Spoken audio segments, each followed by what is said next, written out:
morning, everyone. Corey Parks here with Hydro Help 911. We get asked a lot about helical piers and exactly what are they. They have different names: helical piers, helical piles. Some people call them steel piers or steel pilings. But we wanted to show y'all today. We're on a job in Charlotte, North Carolina, but we wanted to show you exactly what a helical pier was and how it's installed.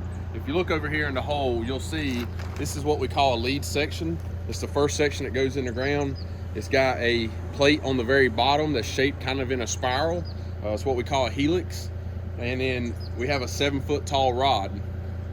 This will get driven under the house, under the foundation. And then from there, we'll show y'all how each extension goes on, how the brackets go on, stuff like that.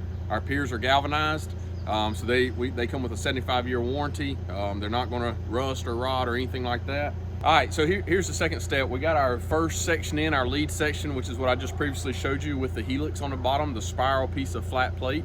So now we have another 7-foot extension. We didn't hit our pressures needed that was set forth by an engineer. So we're gonna hook up this second extension, or it's actually our first extension after the lead section. Son, if you wanna go ahead and hook that up.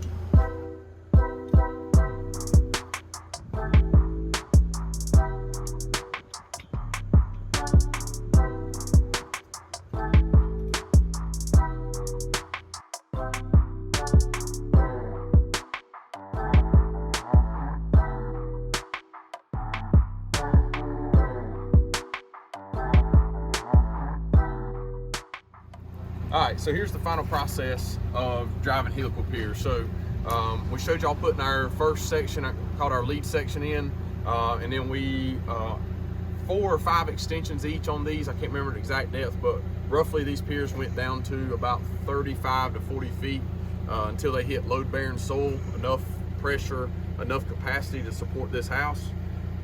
After we drove our extensions, we add this bracket here, and this bracket wraps up under the footer, and so our weight transfers down this pier that goes all the way underground, 35, 40 foot deep, and this bracket lifts up on the house. We can either stabilize or we can lift. A lot of times that's at the homeowner's discretion.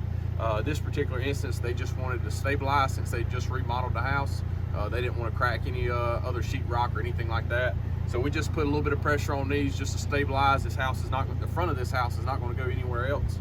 But this is the final step, so hopefully that gives you a little bit better idea about the installation process of helical piers and what all is needed.